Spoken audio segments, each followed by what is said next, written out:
Oh, hey, didn't see you there. Is it 7 o'clock already? I guess I have a show to do.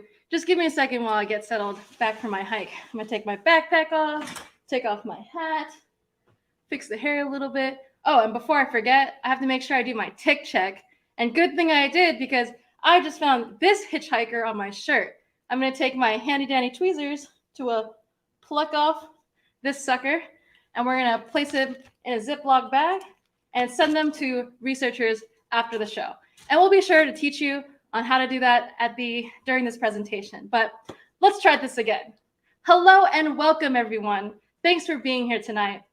My name is Megan Nguyen, and I'm the Community Events Manager at the Peninsula Open Space Trust, and I'll be your host for tonight. You're watching TikTok, Science and Safety, hosted by Post and the Bay Area Lyme Foundation. Now, I know what you might be thinking. Ticks? More like ick. When I think about them, I can feel my skin crawling, and I feel ticklish all over. But with all of that rain California and the Bay Area has received, especially tonight, ticks will be really active this year, especially this upcoming spring, as they thrive in moisture. Don't let their size fool you. Ticks can cause a big problem for both humans and animals. They can transmit diseases faster than a tick-tock on a clock. But don't worry, I'm not here to scare you. Our goal is to provide you with the tools and knowledge to keep yourself safe on your next outdoor adventure. Tonight, over the next hour, our speaker will share tick-related science, symptoms, and safety, as well as some handy ticks and tricks to remember. Our presentation will be interactive, and we welcome your participation. You'll need to log in to YouTube or Facebook to ask your questions. For those of you who are new to Post work, we are a nonprofit land trust, and our mission is to protect open spaces on the peninsula and South Bay for the benefit of all. We are creating a network of protected lands where people and nature connect and thrive. Since 1977, Post has protected over 80,000 acres of land. And before we dive into the program, I'd like to offer a land acknowledgement. While I'm doing that, we also want to know where you are calling in from today, or tuning in, and from your TVs, your laptops, wherever you are. So please take a moment to acknowledge the people whose native land you are on by sharing in the chat. Check the link we just dropped if you don't know. The land in Post working area includes the territories of the Ama Mutsun, Mwekma Ohlone, Ramaytush Ohlone, Tamya Nation, as well as other Native organizations and individuals who are descended from the first people of this land. These lands have been home to many Native tribes since time immemorial, and whose people are still here with us today. I want to acknowledge the land itself, including the Santa Cruz and Diablo Mountains, the San Francisco Bay, and the Pacific Ocean, as well as the watersheds and ecosystems that make up this landscape we call our home. And I'm seeing a lot coming through the chat. Tamyan lands, Coast Miwok land, Ramaytush land. Thank you all for sharing. Keep those coming. Let this moment serve as a reminder that as residents of these places, we have a responsibility to be caretakers of our shared home and neighbors, including wildlife. Without further ado, let me introduce you to our speaker tonight. Jo Ellis, originally from the UK. Jo spent most of her childhood in and around nature and animals. Her entire career has focused on education, either in schools as a teacher or administrator, or working in organizations like the BBC and Stanford University. Retired from the classroom, Jo now works for the Bay Area Lyme Foundation and helps get the word out about tick-borne diseases through education, writing blogs and articles, and supporting the organization's Lyme Disease Biobank program. Let's welcome Jo to the stage. Hey, Jo, how's it going? Great. How are you, Megan? I'm doing great. Thank you so much for being here tonight with us. It's my pleasure. Thank you. Before we dive into the great content you'll be sharing with us, can you tell us a little bit more about yourself? Like, what's your story? How did you get into sharing about ticks and Lyme disease and why it's important to you? Well, as you said in your introduction, I used to be a teacher, and I used to teach in a middle school program in Palo Alto, and I had a very able student, and she was extremely bright, doing very well, and then she suddenly started to have these very inexplicable health problems, and she went from doctor to doctor to doctor, and nobody could find out what was wrong. She even had surgery at one point. Anyway, a number of years later, after she had graduated from that middle school program, I discovered that she had actually been diagnosed with Lyme, Mm. and it was very serious, and it was something that really, stayed with me. And so when the opportunity came to be able to work for the Bay Area Lyme Foundation, I really jumped at it because I had seen firsthand how devastating it is to have a Lyme infection and not have it diagnosed or treated very quickly after that first initial infection. Yeah. Well, I'm so glad that you're able to be here with us tonight to share more so people can kind of prevent situations like that from happening and how to prevent Lyme disease. And speaking of that, can you tell us a little bit more about what you'll talk about today? Yes, absolutely. So, first of all, a little content warning, which you did ask me to say, and that is in my presentation, there are pictures of ticks. There are close-up pictures of ticks. There are some, like images from like under microscopes and things like that. So, if you're the kind of person who really doesn't like that kind of stuff, that's just a little heads up there. But I am going, yeah, I am going to be really covering three major topics. I'm going to be talking about the science and the ecology of ticks, and that's very relevant to our immediate geographical location. I'm also going to be talking about Lyme, how it was discovered, a little bit of the history of that.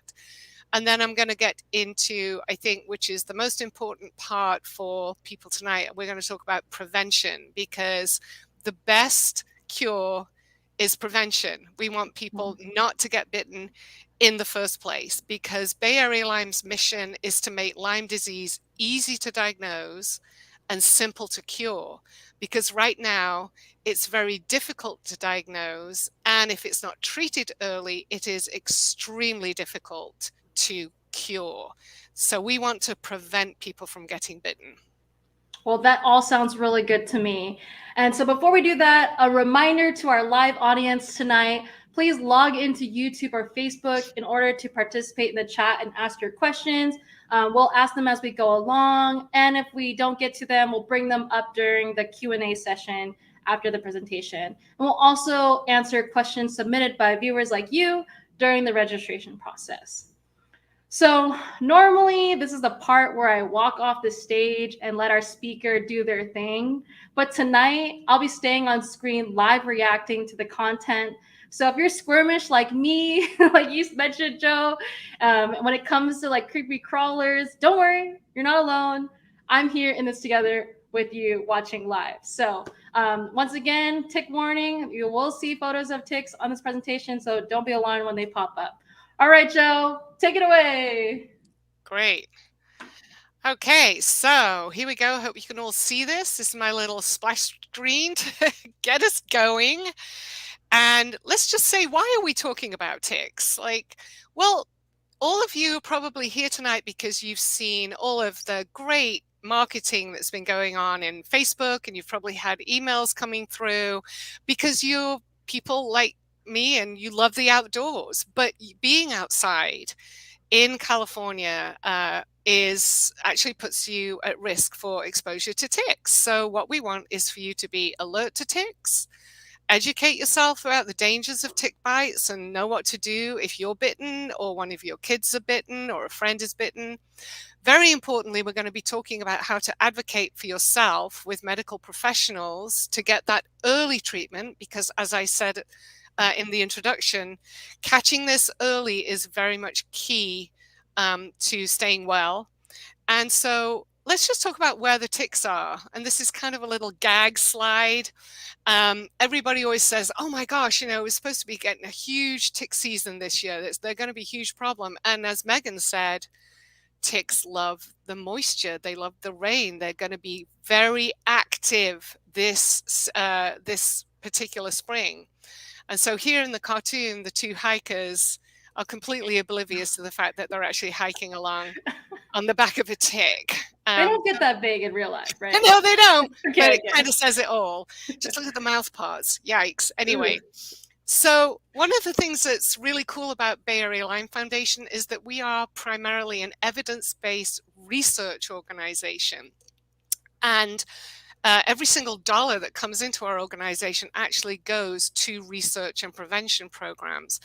But back in, I think it was 2016, we decided to launch a citizen science program, and we took this nationwide, and we got people to send us ticks from all over the country, all kinds of different ticks.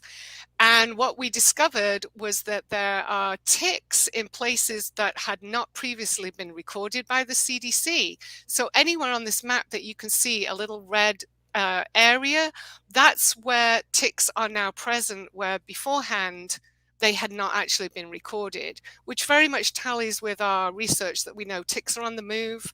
They're going into places and latitudes and altitudes where they haven't been seen before, and this very much reflects that. So citizen science projects like this are just amazing, because what we discovered was ticks in 83 counties in 24 states that had been previously unrecorded. We collected 21,000 ticks from 49 states. And what was really key about this project was that we showed that actually all three life stages of the tick species were actually infected with different kinds of pathogens. And those pathogens are things like bacteria, viruses, and parasites, which was a very important finding. What was the one state that you didn't get ticks from? Do you know what? I actually can't remember. It may have been Colorado. I don't know. I can't remember, but all this information is on our website. But good question. I should know the answer to that. Yeah. We'll follow up. Yeah.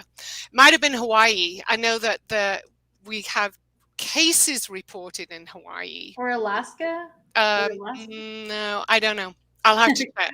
Anyway, but this is now information that's really relevant to California. And you can see here that the key tick that we're really going to focus on tonight is the western black-legged tick.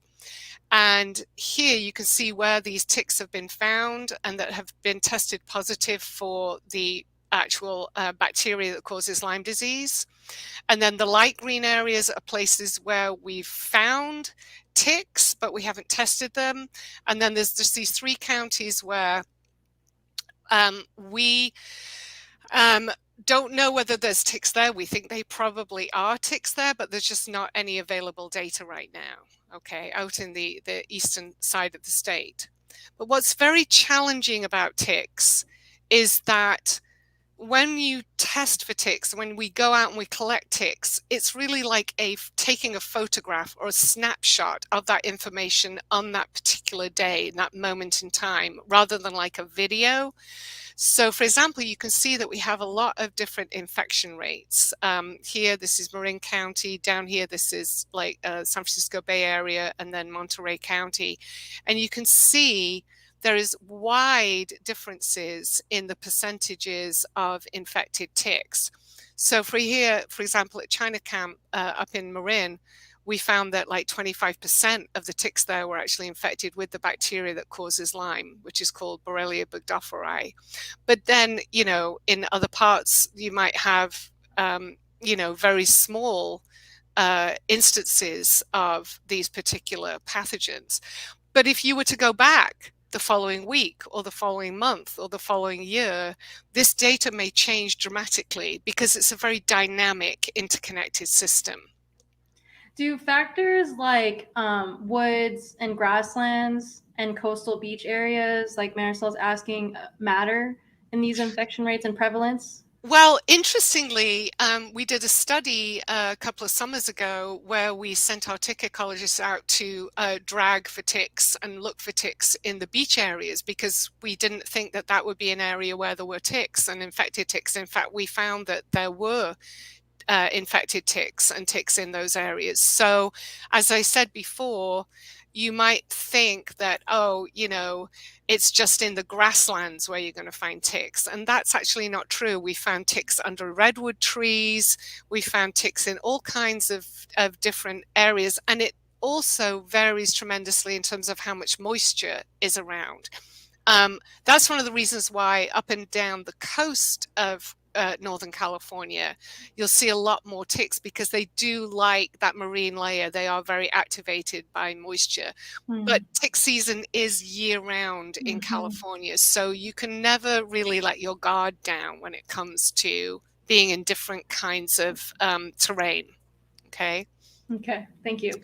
So as I said before, the tick populations are growing, the range is expanding, and the hypothesis for this is that birds pick up ticks and they carry them, because they carry them on their bodies, and then they feed on the birds, and then they'll drop off in different locations. So as birds are migrating up and down these different flyways, they are actually picking up ticks. And so, as we know, all of these things are very interconnected ecologically. And as we've learned over the last 2 or 3 years with COVID, the general public has become a lot more educated in terms of how pathogens move around the world. So, yeah.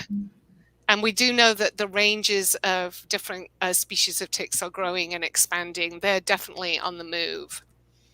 So let's talk about where these pathogens, or bugs, as people sometimes call them, are. Yeah. Here on the West Coast, yeah, we got some great pictures here.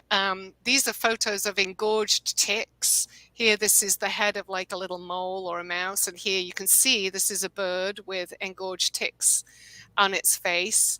And you can, the bacteria that causes Lyme and these different tick-borne infections are in the blood of these wild mammals. It's the ticks themselves. A lot of ticks don't carry or harbor any pathogens. They're not infected. But as these infections and pathogens move around in the small mammal population by the combination of the ticks feeding and then dropping off and then feeding on another animal, that is how these pathogens get moved around. And so the ticks get infected when they feed on the blood of an infected creature. That's how this whole system kind of works, okay? So, and then, of course, when the tick then, after they fed on a small animal that is infected, and then they turn around and then feed on a human, that is how humans get infected. So let's talk about the tick life cycle quickly. Lifestyle. Did I actually say lifestyle? Yeah, the lifestyle of a tick. That's not a lifestyle you want to emulate. Although they're kind of lazy, actually. They're extremely opportunistic feeders. They just kind of hang out. But, their eggs, right, they hatch into a larvae. The larvae feeds on something like a squirrel or, a rabbit or something like that. And then it does this thing which is called molt. It's a molt. It actually sheds its skin and then comes back and then becomes a nymph. And this is kind of cool. Can you see how in the larval stage, it only has 6 legs? Mm-hmm. And then when it becomes a nymph, it actually has 8 legs, because ticks are actually arachnids. So this is always kind of an interesting, metamorphosis, as it were. Anyway, so then the nymphs, which are kind of the most problematic, we like to call them the teenage stage of nymphs, because there's lots of them and they're very rowdy and they just go out there and they're voraciously hungry, right? And they'll just kind of bite anything. And so then they have to take a meal. And they'll feed again on a small mammal, or opportunistically feed on a human or a dog or a horse or, a raccoon or something like that. And then they molt again, and then they become an adult. And then the adult female has to mate with an adult male, and then his job is pretty much done at that point, and he dies. And then the female takes another blood meal, and then that blood meal then triggers her to lay her eggs. And so their life cycle is actually somewhere between 2 and 3 years. And as I said, they're extremely opportunistic. They just kind of hang out on the ends of grasses or in bushes or in the leaf litter, you know, the very top layer of the soil as you're walking along. And, you know, they don't jump. They don't drop from trees. We hear that a lot, but that's not the case. You get them on you because you brush up against a leaf or a grass, or you sit on a log, and then they get onto your clothing, and then they'll crawl to find a gap in your clothing to then be able to find a warm place to feed. But yeah, I do want to talk about some of our heroes. Well, real quickly, how much, like, how often do they feed in the, like, in a span of 2 years, in like an entire lifespan? Just 3 times. One, Oh, just 3 two, times. 3. Yeah, Oh, okay. just 3 times. That's it. Oh, okay. Yeah, that's Oh. it. It's amazing, isn't it? That they can live for that long and only need to eat like 3 times. Yeah. Will they eat more, or they just only, I guess, like, eating them gives them the energy to then molt into the next stage? Exactly. I see. Exactly. It's actually the feeding that then triggers them being able to molt and go to the next stage of their life cycle. Gotcha. But anyway, you guys asked me to talk about some good things about ticks, which you know. Okay, so here are our heroes in the field of ticks. Our heroes in the field of ticks are the opossums and chickens and wild turkeys, because all 3 of these species eat ticks. And the favorite one, of course, are chickens, because they turn ticks into eggs. Yeah, that's their sort of transformational, amazing work that they do. That's why a lot of people who have property and are very tick aware, they'll keep chickens and let them free range, because they will go out and clear up your property of ticks. Okay. That's amazing. We love chickens. Yeah. We have a question from the audience. How quickly can they crawl up once, like Susan asked? Like, are they fast, or are they like slower? Okay, so I have a story about this. So one day I was out hiking with a friend on Point Lobos down just south of Carmel, and it was the springtime, and I was walking behind my friend who was wearing shorts, and as I looked at the back of her leg, I saw an adult female black-legged tick. I mean, I zeroed in on her because I was so hyper aware. And this tick was on a mission, and this tick was booking it up the back of her leg. I've never seen anything move so fast. And I kind of did this matrix move. I felt like I was in slow motion compared to the tick. And then I kind of reached out, and I did kind of what you shouldn't do. I actually picked the tick off the back of her leg with my hands, because the tick hadn't embedded yet, but it was racing up. It was heading for nirvana under her shorts. So they can actually move very quickly when they're motivated, which they are very motivated if they are on a warm-blooded mammal and they know there's the chance of this meal. So yeah. Gotcha. Well, okay, if you're hiking out with friends, make sure you look out for each other. Yeah, watch out. Okay. Yeah, and then one last question. Can ticks jump from your domestic pets to humans? They're not going to jump, they will crawl. Okay, but they can crawl from, like, your pets to the humans, right? Yeah, especially, that's why it's kind of like, I know we all love our animals, but I wouldn't recommend sleeping with your dog. And, you know, having the dog cuddling up on the couch next to you when you're watching Netflix or whatever, especially if you've been out hiking that day, you know, you could have some hitchhikers on the dog. And so, you know, those are the kinds of things we can talk about dealing with, you know, tick and flea meds later in the presentation. But okay. Yeah. And maybe like how to do a tick check on yourself and dogs. Oh, yeah.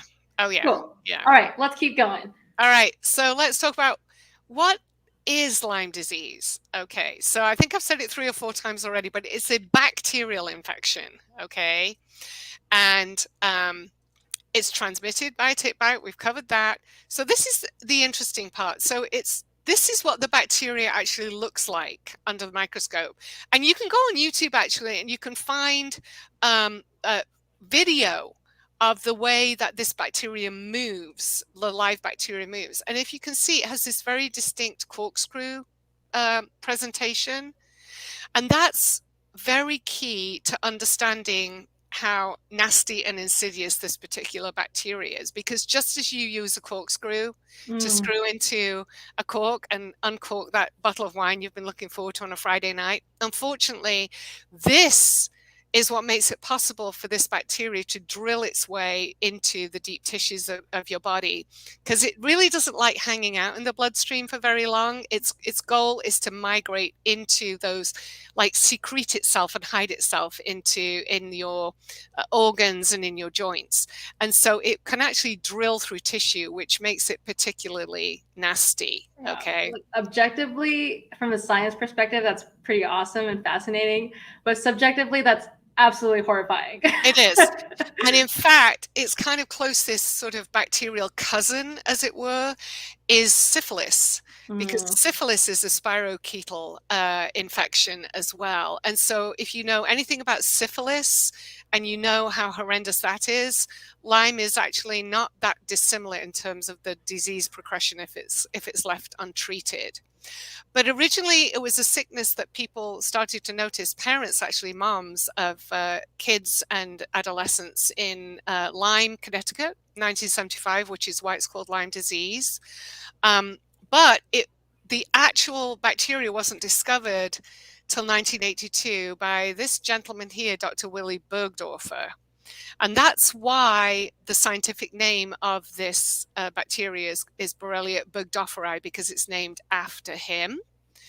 And it is, in the early stages of the disease, it's an acute flu-like illness, okay? But if it's left untreated, then it becomes a chronic or persistent condition, okay? All right, so some quick facts. It is the fastest growing vector-borne infectious disease in the United States today. People are actually very surprised by that. There's about 500,000 new cases a year, new cases per year. That's estimates from the CDC. We have cases reported in all 50 states, although you know, you could travel to a different state and get bitten and then go back to your home state and then have the case actually recorded there, because that's one of the ways that the data is actually collected, okay? And then Western black-legged ticks, as we've said, have been recorded in almost all the counties in California. One of the challenges about California is that, unfortunately, a lot of doctors, medical professionals out here on the West Coast, they don't see a lot of cases of Lyme. They haven't really been taught about Lyme in medical school, and so they will frequently misdiagnose Lyme. So that's one of the reasons why we talk a lot about why it's important to be able to advocate for yourself. And even if you go to the doctor and you get treated for an acute case of Lyme and you get the right medication, which I'll talk about in a minute, even after you've been treated, somewhere around 30% of patients develop ongoing health issues even after they have been treated with appropriate medication. So that's a real challenge and a real problem in the field for people. Okay, let's see. So we're going to go next. Oh, yeah. Oh, I forgot to say that. Well, I have said it already, haven't I? Tick season's year-round in California. I'm just going to keep saying that. It's year-round in California. We're heading into nymph season now, when all the nymphs come out. That sort of like stage after they've hatched from eggs. But we're heading fast into nymph season right now, and so this is the danger zone. You know, we're flying into the danger zone right now. A quick question from the audience. What is it most commonly misdiagnosed as? Is it just like flu or just a cold? Or I'm actually going to cover the most frequent misdiagnoses, and unfortunately it's quite a long list, so buckle up. Okay, cool. Okay, so let's talk about the ticks that cause diseases, including Lyme, because there are other diseases that ticks can vector to humans or transmit to humans as well. So out here in California, these ones here, the American dog tick, brown dog tick, Rocky Mountain wood tick, winter tick, California Pacific coast tick, those are also ticks that vector diseases to humans, or pathogens to humans, I should say. pathogens that cause disease. But the one we're really going to focus on is this, the Western black-legged tick. That's the one that we have all the data about that I've shown you in terms of California and those counties like Marin County, Mendocino County, Monterey County, etc. So wait, so you're saying all those ticks are in California and all could possibly carry diseases? Yeah, the ones that I pointed out that have the little Okay. red California in the corner. These are the guys, right? Okay. And then in other parts of the country, like this is the black-legged tick, which as you can see looks very much like the Western black-legged tick. They're very, very close, but they're actually different because they're a different species of the Ixodes tick. So this is the one that on the East Coast everybody calls the deer tick, right? But here in California we call it the Western black-legged tick. And there's a reason for that, because on the East Coast, the reservoir for where the bacteria that causes Lyme is primarily in deer. So that's why they call it the deer tick. All right. But these other ticks also vector infections to humans. All right. So this is the list. It's long. Wow. They are, and they're all unpleasant if you get them. Here you go. Here's Lyme. That's why that one is highlighted here. Bartonellosis, there's a little asterisk there. Bartonella or cat scratch disease often is a co-infection that appears with Lyme. We don't exactly know how it's vectored to humans through ticks, but it just always shows up, seems to show up a lot, I should say, as a co-infection for people who've been diagnosed and tested and diagnosed for Lyme. So the Western black-legged tick actually can vector or transmit up to 6 different pathogens in one bite, because ticks have very dirty mouths and they harbor all these parasites and viruses that they ingest and get from other places. And in one bite, they could potentially infect you with these pathogens. And then in other states, so like if you travel to other states, if you're somebody who loves to hike and mountain bike, camp, backpack, fly fish, you know, you're traveling, you're excited, you're in a different part of the country. My youngest son actually lives in Mississippi, and he's always pulling ticks off his dog, and then of course he always sends pictures to me. And anyway, you know, parent anxiety. But in other states, these are also the other things that can be vectored to humans, and some of them can be transmitted in as less than an hour. So it's important to be aware. Are there tests for these? Like if I went to my doctor and I like got a tick and they didn't know what to diagnose, like would they know to test for all these things? Well, this is why you have to learn to advocate for yourself, because like if you're lucky enough, you see the tick and you actually see the tick bite, which I'll get into a little bit later. There are tests available, but you're generally speaking, primary care physicians may not necessarily know to request these tests. And sometimes you actually have to go to specialist labs to have them look for these particular pathogens. So it's tricky.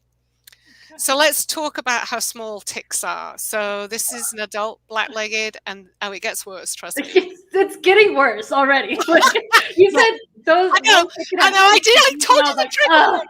I gave you guys the trigger warning. Okay, here we go. Keep going. This is the nymphal or teenage tick, which we're heading into that explosion of these guys in the spring. You've been warned. But look, this is how small they can be when they're larvae. Are you kidding me? No, these are ticks. These are larval ticks. And as we found in our citizen science project, which was just so amazing, the amount of information and data we got from that project from people all over the country was extraordinary.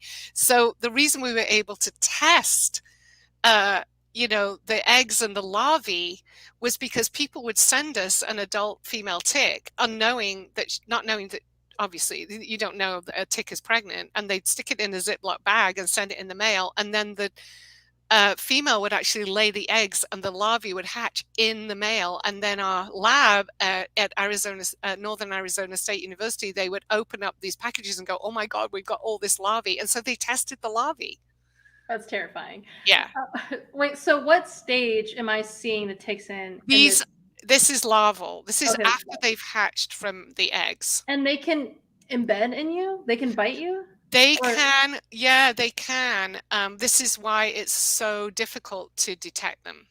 This is why prevention, this is why prevention is absolutely key when so you would see it be this. better if I like wore gloves or like? I'll talk about that. Okay, okay, we'll talk about that. Yeah, we'll get to My that. mind We'll is get to that. racing, as I'm Yeah. sure our audience is too. Yeah. So anyway, yeah, you can see how tiny they are, and about half of the people who are diagnosed with Lyme never even saw a tick or never even knew that they had a bite.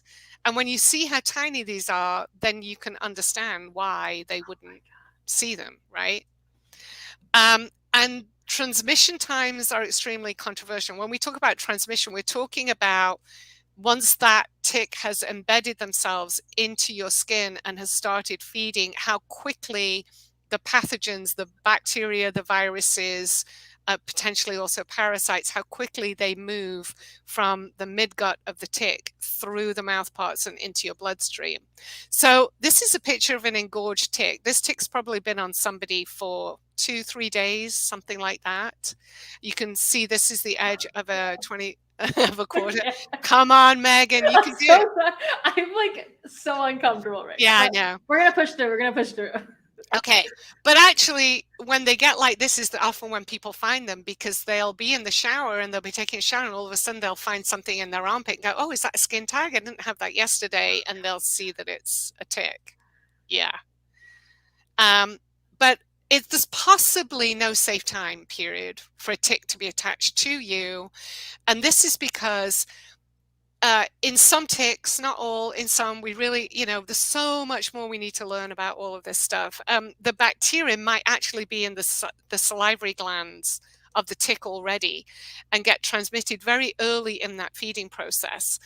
And I was listening to a podcast the other day, and the reason for that is sometimes a tick, for reasons we don't understand, they might embed in somebody and start feeding, and then they might actually drop off and then re-embed on another person or re-embed on another animal, in which case their salivary glands have already gotten activated, and that warm mammalian blood coming into their midgut has activated everything and woken the spirochetes up, and then they start to migrate. So we just don't really have, like, if you go online, a lot of information will say, oh, you don't need to worry, a tick only needs to be attached for 36 hours or 72 hours before you'll get anything transmitted. But these are just kind of really random windows, and we don't have a lot of secure, reliable information that we can share about that. What we do know is that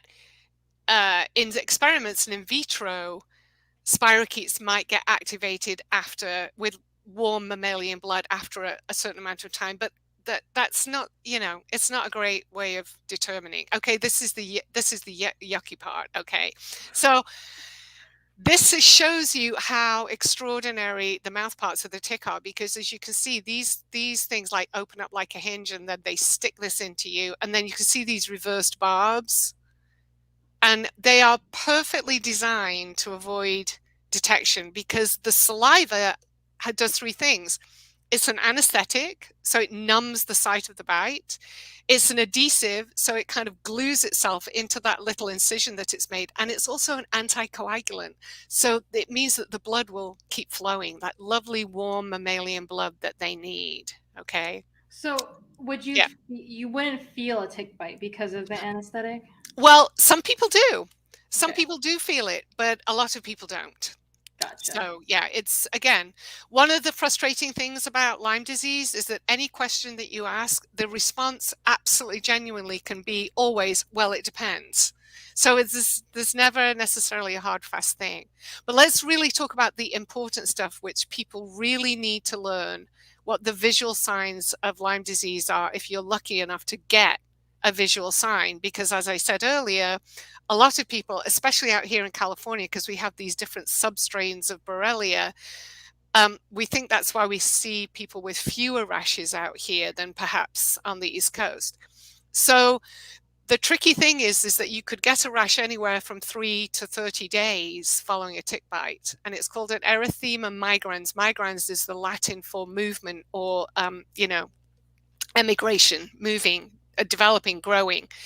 And it can be many different sizes and shapes. It's not normally itchy or painful, but it can be warm. And sometimes this will be misdiagnosed at the doctor's office as a spider bite or cellulitis. In addition, some people are actually allergic to tick saliva. So they may have an allergic reaction to the tick biting them, even an uninfected tick. Okay. But this kind of a response in the skin, it won't last for very long. It usually will die down after about 24 hours, and the rash or the area won't move or spread. So that's a key that it could be an allergic reaction. And again, the problem is it doesn't appear on anybody who's been exposed to Lyme. Is maybe around 70% of cases. So that's a problem.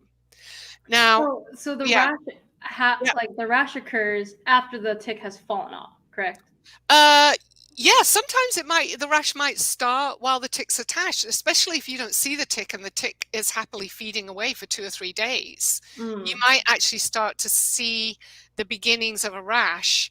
But most people, I expect, and I'm sure, don't see the tick, and then they just start to get these rashes. So this here is what we call the classic bullseye rash, which is kind of like the Target logo. And doctors, even out here in California, that's not meant to be derogatory, but really this is the thing. It's like this, that you go to the doctor, you see this, and it's like, oh, that's it. And the bite site will be right here in the center of the rash. But actually, this is classic, but it's not as common.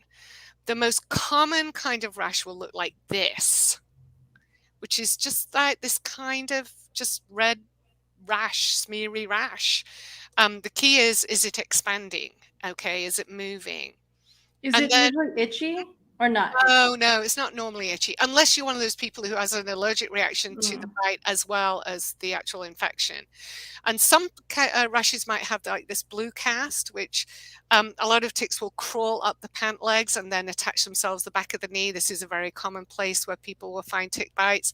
Another place is around the waistband, because they've crawled up inside the pants leg and then they've stopped and embedded at a point of constriction, which is often the belt or waistband. And this is showing a rash where the bacteria is actually starting to disseminate or spread in the body. Okay. So it can expand beyond the bite size. So if I get bite in my arm, would I get it on my torso or my leg, or just larger on my arm? You might. Okay. You might, or you might never see a rash at all. Okay. Cool. No. Oh no. Unfortunately, it's really serious. It's really serious. I mean, I'm trying to keep this very lighthearted to sort of keep everybody engaged. And, I do have a lot of funny stories about ticks and stuff, but this is very serious. I mean, people get extraordinarily debilitated and sick from this. So let's really talk about the progression of the disease, because this is really important. So within days of exposure, roughly, again, rough parameters for all of this, you might get sort of like flu-like symptoms. So, if it's not flu season and you start to come down with something like this, and you've been out hiking or camping or mountain biking or trail running, you might want to think, maybe I got a tick. Okay. The number one symptom that people report having first is a very bad headache. I mean, a really bad headache. Okay. Now, if it's left untreated, okay, so this here is the acute stage, this first stage here. This is the acute stage of the disease, of the sickness or illness, infection after being bitten. So then if it's left untreated, weeks to months later, you might start to experience these kinds of symptoms, like strange arthritis, maybe in the knee joints, or pain. You might experience like a Bell's palsy, or a fallen face, numbing, tingling, shooting pains in the arms or legs, like shooting and burning. And then in about up to 10% of cases, people will actually have like a tachycardia, like a cardiac arrhythmia, which is very scary. And then later in the third stage of the disease, things get very severe. This is where people end up in wheelchairs. They start to experience, can really significant neurological problems, with pulling up memory issues, tingling. I mean, it can be extraordinarily debilitating. And this is where people find that they are disabled. They can't work, they can't really function. And it's extraordinarily serious. Okay. So let's talk about what do you do if you get bitten, because this is what people really want to know. And I'm just looking at the time and I'm thinking, oh my gosh, okay. We got this. So we got to prevent Lyme. We have to prevent people from getting Lyme. This photograph is meaningful to me because I went hiking with my daughter and some of her college friends. And 3 days later, he sent me this photograph, one of her college friends, and said, should I be worried? And I said, yes, very. Because you can see here, this is a classic. He was very lucky. He got the classic rash, and he was also having an allergic reaction. And so he got immediately onto the doctor, went in to see the doctor, and got onto, there's one thing I want you to write down from this, everyone. You go in, you ask for a minimum of 21 days of doxycycline, which is an antibiotic. And it is an antibiotic that is specifically designed to target bacteria and to stop the bacteria from replicating. Because as I said earlier, the spirochetal bacteria, they don't hang out in the bloodstream for very long. So you want to attack it and kill it and knock it back while it's still in the bloodstream. Because what it will do is it migrates into the deep tissues of the body, the joints, the organs, and it goes there and it can be dormant and just be like hiding there. And then all of a sudden you can have, it will replicate and go through a replication cycle. And that's when people start having symptoms again. So the reason you need to have a minimum of 21 days is because the spirochete's replication cycle is actually really long. So they replicate only about once every 2 weeks. So if you don't hit it when it's replicating, you're not going to knock the infection back or potentially eradicate the infection. So if you go to the doctor and they give you 7 days of doxycycline or 14 days of doxycycline, what's the chances of you actually like having that doxycycline in your body, in your bloodstream, poised to attack this bacteria when the bacteria is just like hanging out going, I'm just taking a nap and I'm just kind of waiting and I'm not going to do anything for a while. Okay, so that's why this 21 days is really key. And then even after you've been treated, you have to continue to monitor yourself for symptoms even after you've completed their antibiotics, because as I said earlier, about 30% of people have a continuation of symptoms even after they've been treated. And that's because the timing of their treatment wasn't quite right for hitting the bacteria when it was in its active phase. Okay. So, is doxycycline also recommended for children as well? I'm not a clinician, I'm not a doctor, I'm just an educator, but I would imagine yes. But you have to really, you have to really trust your doctor, because there are different people have different immune systems and may have other issues going on with them medically. And so this is just like the blanket recommendation, but for each individual person, it's really important that you sit down and that you talk to your doctor, because for your individual reason, there may be a reason why the doctor may not want to give you doxycycline. He or she may want to give you a combination of different antibiotics because of something to do with your health history. So that's kind of where I draw the line in terms of any kind of advice around Makes that. sense. Okay. So let's talk about the diagnostic problem, because people are really like intrigued as to why don't we have a diagnosis? What's going on? We're so brilliant and wonderful, and we solved, the COVID vaccine problem in less than a year. What's going on? Okay, here's the problem. If you get 100 people with Lyme disease, and only 50% of them have a rash or even see a tick. And then about only half of them ever go to see the doctor. And the current testing that we have misses about 60% of positive tests. That explains right there why we need better diagnostics and better therapeutics. And this is the absolute reason why Bay Area Lyme Foundation was founded at the end of 2012, because people in Portola Valley, a group of women in Portola Valley who had very serious cases of Lyme or cases of Lyme in their families and were told by the doctors in the Bay Area that there was no Lyme in California, and then went out and proved that there was Lyme in California. In fact, there were infected ticks right in Portola Valley on their doorstep.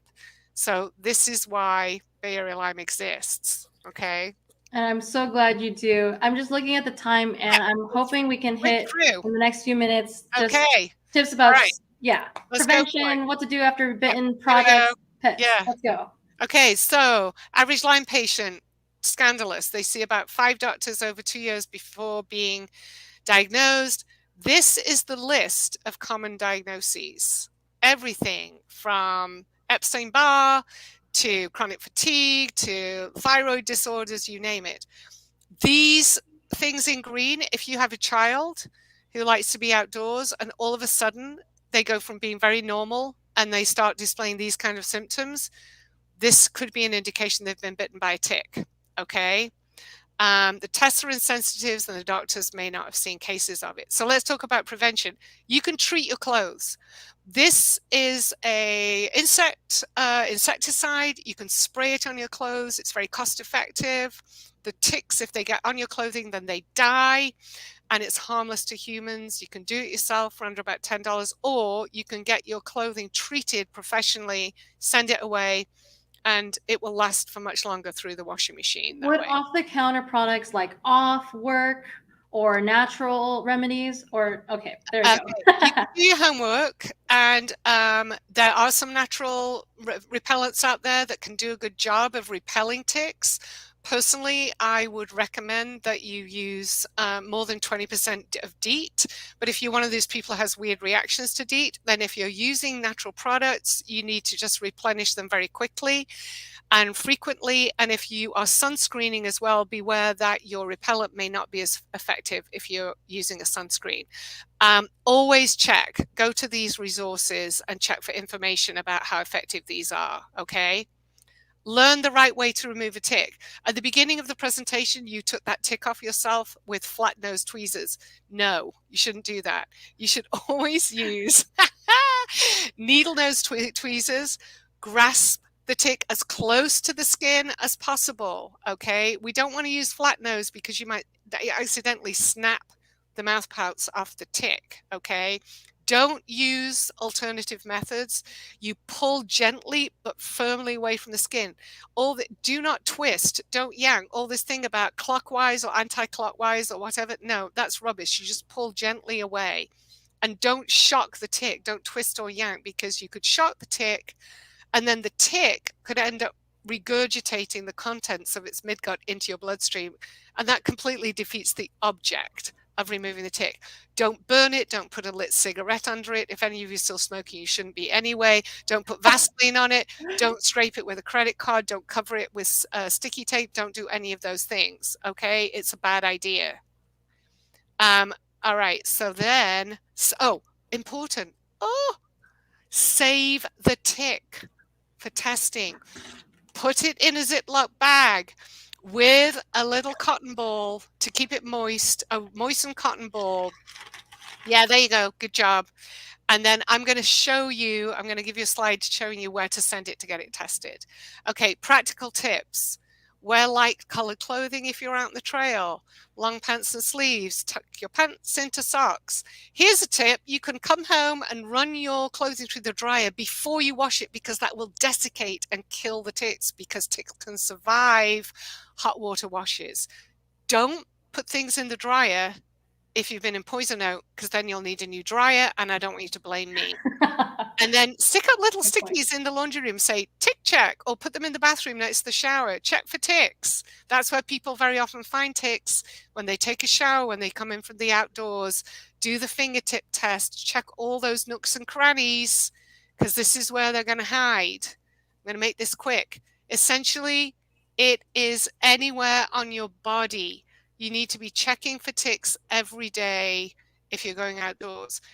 Even if you're out in the garden, a lot of people get bitten by ticks in what we call peri-domestic situations, not just because they're out, hiking skyline or something. Okay. If you have a partner who doesn't mind rummaging around in parts of your anatomy, you can have them check too. That can be kind of like a fun game, right? So is it a myth that ticks look for like warm places on your body? Oh no, they look for warm, moist places, but some evidence to suggest that depending on the life cycle stage of the tick, like one of my colleagues, for some reason, she always gets ticks on her upper thigh, which doesn't seem to be like the obvious place to find a tick, but we're hearing that more and more, or on your back or the back of the arm. So, I mean, I would say 3 years ago, I would have always said, oh yes, the groin, the back of the knee, the armpits, the folds of the skin around your neck. But in actual fact, they can, like I said, they're very opportunistic. They're lazy. They'll get on you and they'll just go, oh, good enough, and just embed. Okay.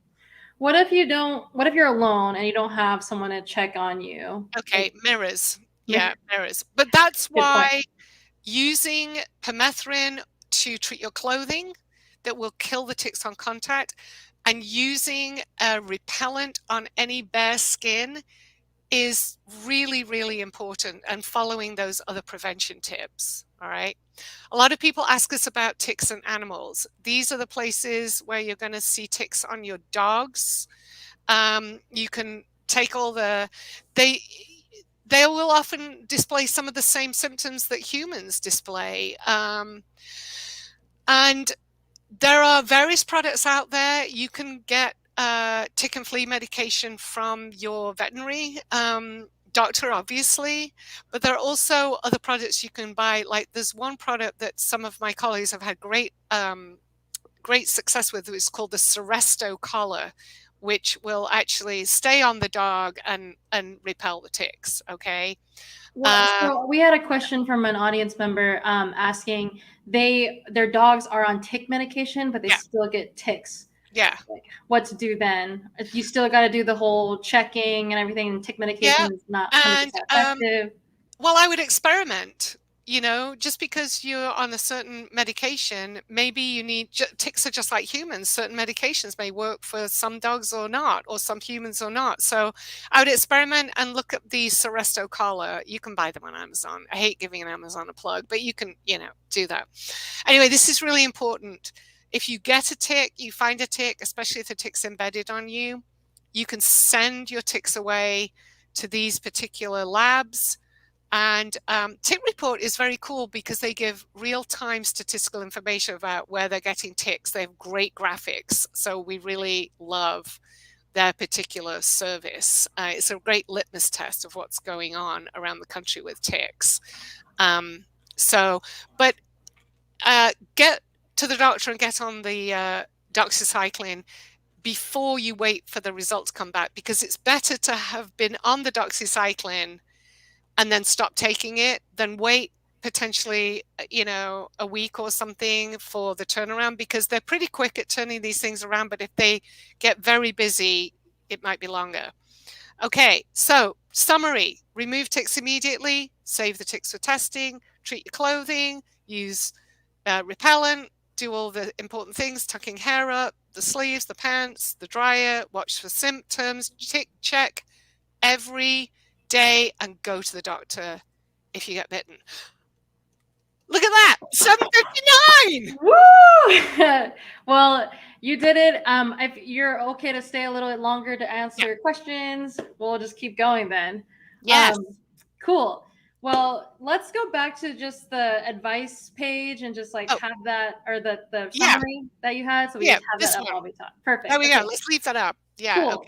Okay. So question from the audience that I saw.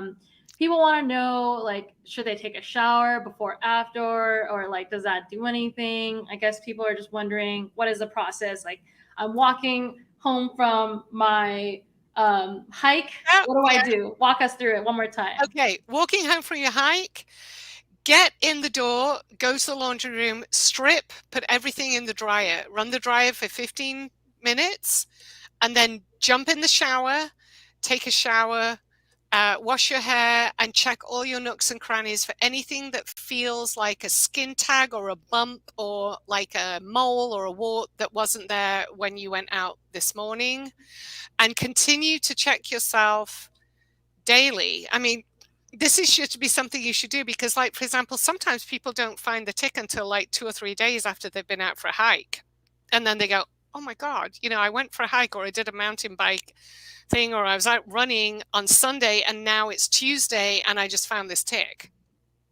So Mm-hmm. that's why, get into the habit. A lot of things about life, as we know, is about building good habits, right? This is the kind of thing that we tell our children. Anyway, so build the habit of checking yourself for ticks and put little signs up in the shower, in the laundry room, or in your car on the dashboard. Sometimes the tick removing devices that you can buy, which are great. Sometimes, like rangers that I've talked to, what they do is they hang their tick remover device from their rear view mirror in their truck, or they hang it on their backpack, or they have it attached to their water bottle. And that is a constant reminder. Oh, yeah, I've got to remember to check myself for ticks, Mm-hmm. All right, good reminder. We have a request from the audience about referencing if there's like a medical article that you can reference that indicates a 21-day treatment for patient advocacy. Right. Because someone mentioned they only got 10 to 14 through their medical provider Yeah. and they had to beg for more. So how Yes. can we Yeah. help our audience out? Well, we hear this a lot. There's an absolutely amazing amount of information on our website, bayarealyme.org. And there's everything from fast facts that you can print out and take with you to your doctor. There's also links to scientific papers that have been published that give information about more information than you could possibly ever want to know about things like that. So bayarealyme.org is really your go-to place for everything to do with ticks, Lyme disease, co-infections that occur with Lyme, and more prevention tips. We have podcasts, we have videos, we have printable materials, printable signage. We have we even have a curriculum. If there are any teachers listening, we have a 4th to 6th grade curriculum that is NGSS and California State Science Standards calibrated, aligned, I should say, with workbooks, and we have PowerPoints, all kinds of stuff. So and it's in English and in Spanish. Yeah, we have a lot of information also in Spanish. So go there and have a good dig around. You'll find all of the backup to everything that I've said. Yeah. All right, definitely take a look at bayarealyme.org for more information. Sally asked, is there an ideal place to place permethrin, or are you just all over, or is it? Oh, well, the permethrin is you treat your clothing, and what you do is you spray it, say, for example, on a long sleeve shirt or your pants until those garments are damp with the insecticide, and then you hang them up and you let them air dry overnight. Okay. And so you want to kind of almost saturate that material to make sure that the fibers of the material have the insecticide in them. And then when the tick goes on, and you can spray it on your hats, you can spray it on your tents, you can spray it on your boots, your socks. But the key thing is you've got to let it air dry or line dry for it to be effective. Yeah. And then it should last for about 7 washes. Gotcha. And if you're the kind of person who knows you're going to forget, then look at insectshield.com and you can download an order form, box up your clothes in one of those great flat rate boxes that you can get from the post office, ship them off, and then they'll treat them and send them back to you. And then that clothing is good for 70 washes. Yeah. Okay. Luis asks, can ticks bite through clothing? Or Uh, it's mostly just your skin. So if it's you your spray skin. your skin, you should be technically covered. Exactly. No, they'll crawl through the gaps in your clothing and then crawl down and then find a warm place to embed in the skin. Gotcha. Okay. Well, if you have any more questions, you can. Where can people contact you, Jo? Me, Maybe go back to the it's next slide. very easy to contact me. I should have just put it on the end here. It's Jo, J-O at bayarealyme.org. Yeah, Okay. maybe you can put that up on the screen. Just J-O at bayarealyme.org. So it's Yeah. just like the URL, but with a Joe and then Sounds an good. at. We'll Yeah. also send all this information in the follow-up email coming out Yes. tomorrow. And Okay. it's also, we just dropped it in the chat. Okay. Okay, wow. I feel like I just learned so much about ticks, how to keep myself safe, and I hope everybody watching out there that we, strike the healthy balance of sharing the knowledge and also, that this is real, that people have to deal with Lyme disease, other diseases, and it's a real risk every time, but there are definitely ways that we can keep yourself safe the next time you go exploring in your open spaces. Yes. So Jo, any last words there for the audience that you have? Well, Bay Area Lyme's mission is to make Lyme disease easy to diagnose and simple to cure. Every dollar you donate to us goes to our research and prevention programs. Our overhead is covered by a completely separate grant. And we want you in the outdoors. We want you enjoying all the amazing, beautiful open spaces that we have, but we want you to be safe. So please be tick safe and prevent tick bites and stay well. Thank you so much, Jo. Just for funsies, let's do some rapid fire question. What's the weirdest place you've ever seen on someone? A tick seen on someone? Oh, no. No? Okay. Well, I can tell you actually, but it wasn't really a weird place. I mean, we have people come into our office on a regular basis in Portola Valley, and they literally will just like strip. I mean, they'll pull up their and they'll pull down their pants, and so we've seen ticks in all of the places. I mean, safety first, right? Don't be shy. We got to Don't keep be ourselves shy, safe. but we've seen ticks in all of the places. How many Yes. ticks do you think you've picked off? Hundreds? Myself? Yeah, 50s, Oh, hundreds. no, well, I'm tick safe. Oh, So perfect. That's even better. I actually have a funny story.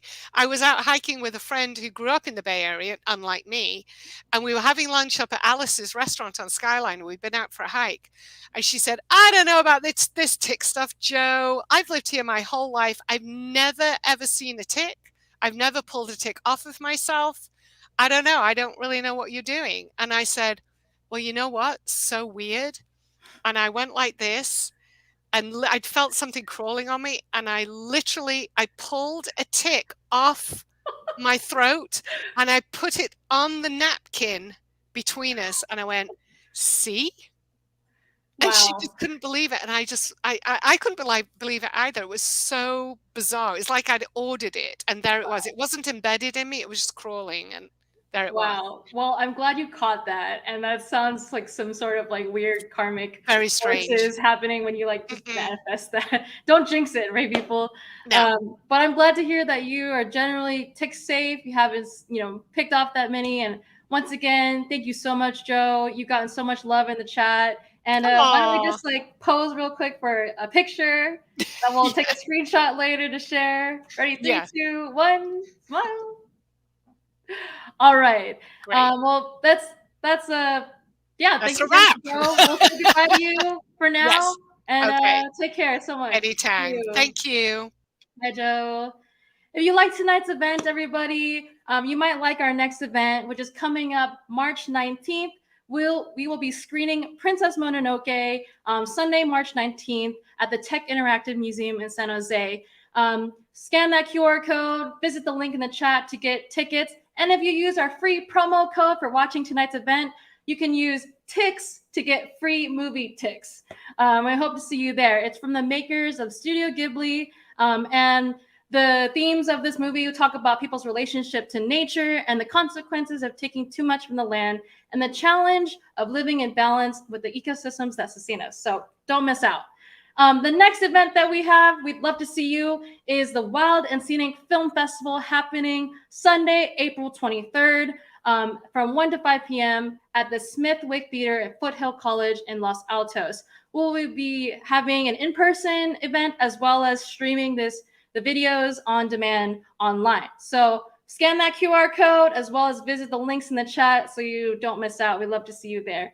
And last but not least, if you like tonight's event, we want to know. Please consider filling out this feedback form so we can continue to bring you quality content every single time and ensure that we can share, improve, and bring different types of topics to you. And we want to know if you enjoyed tonight's event.